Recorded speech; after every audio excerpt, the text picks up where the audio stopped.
हेडलाईन्सचे प्रायोजक आहे NBC bearings, लांब पळण्यासाठी।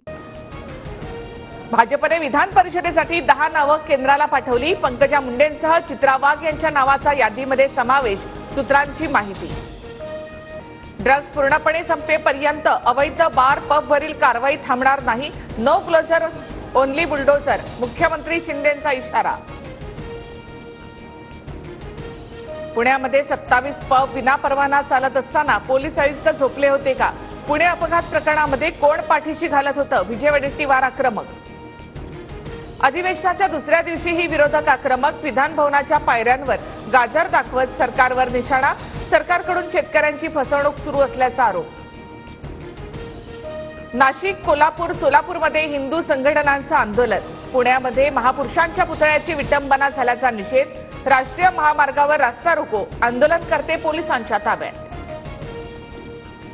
विधानभवन परिसरामध्ये दूध फेकून आंदोलन, दुधाला योग्य भाव न मिळाल्यामुळे राज्यभरात ठिकठिकाणी उत्पादक आक्रमक, दरवाढ मिळेपर्यंत आंदोलन मागे न घेण्याचा इशारा, आंदोलनकर्ते पोलिसांच्या ताब्यात। केंद्र सरकारने हजारो टन दूध पावडर आयात केल्याचा निर्णय, उत्पादक शेतकऱ्यांना फटका, सरकारने दूध उत्पादकांचा अंत पाहू नये, संघर्ष समितीचा इशारा। अर्थमंत्री अजित पवार आज राज्याचा अतिरिक्त अर्थसंकल्प सादर करणार, बेरोजगार तरुण, महिला आणि शेतकऱ्यांसाठी मोठ्या घोषणा होण्याची शक्यता। अतिरिक्त अर्थसंकल्प मांडण्यापूर्वी राज्य मंत्रिमंडळाची आज बैठकीमध्ये काय निर्णय होणार याकडे लक्ष। राज्यावरील कर्जाचा बोजा वर्षभरामध्ये 13% वाढला, आता 7,11,278 कोटी रुपयांवर। दरडोई उत्पन्नामध्ये महाराष्ट्र 6व्या स्थानावर। छगन भुजबळ यांना माझंच गाव का सापडलं? दगडफेक करण्याचा भुजबळांना नाद, मातोरीमध्ये झालेल्या दगडफेकीवरून जरांगेंचा भुजबळांवर आरोप। जरांगे उठसूट भुजबळांना टार्गेट करतात, आमचं आंदोलन लोकशाही मार्गाने राहणार, जरांगेंच्या भुजबळांवरील आरोपांना लक्ष्मण हाकेंचं उत्तर। विधान परिषदेवर 11 पैकी 9 जागांवर महायुती उमेदवार देणार, सूत्रांची माहिती। भाजपकडून पंकजा मुंडे, चित्रा वाघ तर शिंदे गटाकडून नीलम गोऱ्हे आणि भावना गवळी यांच्या नावाची चर्चा। शेकापच्या जयंत पाटलांना विधान परिषदेसाठी शरद पवार गटाचा पाठिंबा, तर ठाकरे गटाकडून पाठिंबा न देण्याचा सूर, सूत्रांची माहिती। 2 जुलैला परिषदेसाठी उमेदवारी अर्ज भरण्याचा शेवटचा दिवस। अधिवेशनानंतर राज्य मंत्रिमंडळाचा विस्तार होण्याची शक्यता, शिंदे गटाला 4, अजित पवार गटाला 2 मंत्रिपद, तर भाजपला 6 ते 8 मंत्रिपद मिळण्याचा अंदाज।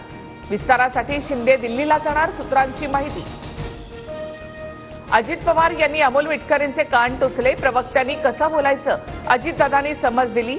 अमोल मिटकरींच्या प्रश्नावर धनंजय मुंडे यांची प्रतिक्रिया। पुणे भाजप उपाध्यक्ष सुदर्शन चौधरींवर पक्ष कार्यालयामधून कारवाईची शक्यता, अजितदादांना महायुतीमधून काढण्याची भूमिका घेतल्यानंतर भाजप कार्यालयानं चौधरींकडे मागितला खुलासा। शेतीसाठी बैल उपयुक्त नसला की त्याला कसायाकडे देतात, भाजपची तीच पद्धत। अजित पवारांबाबत भाजप पदाधिकाऱ्यांच्या विरोधी भूमिकेनंतर वडेट्टीवारांचा निशाणा। भारतीय गोलंदाजांसमोर इंग्लंडचं लोटांगण, इंग्लंडला 68 धावांनी हरवत भारताची T20 विश्वचषकाकडे फायनलमध्ये धडक, उद्या दक्षिण आफ्रिकेसोबत अंतिम सामना। विक्रोळी, गोरेगावमधील म्हाडाच्या नवीन घरांमध्ये पहिल्याच पावसामध्ये गळती, म्हाडा आणि शिर्के बिल्डरना बांधलेल्या इमारतीच्या कामावर प्रश्नचिन्ह, तोडगा काढण्याची रहिवाशांची मागणी। संत तुकाराम महाराजांच्या पालखी सोहळ्याच्या निमित्तानं देहू नगरी सजली, तर संत एकनाथ आणि गजानन महाराजांची पालखी पंढरपूरकडे मार्गस्थ। जून महिन्यामधील वीज दरात 30% वाढ, मे महिन्यामध्ये महावितरणनं महागडी वीज खरेदी केल्यामुळे नागपूरकरांना भुर्दंड, महावितरणची ग्राहकांकडून वीज बिलामध्ये वसुली।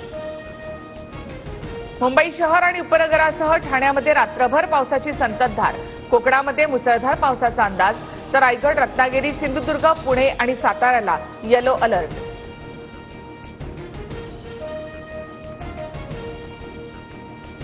हेडलाईन्सचे प्रायोजक आहे एनबीसी बेरिंग्स, लांब पळण्यासाठी।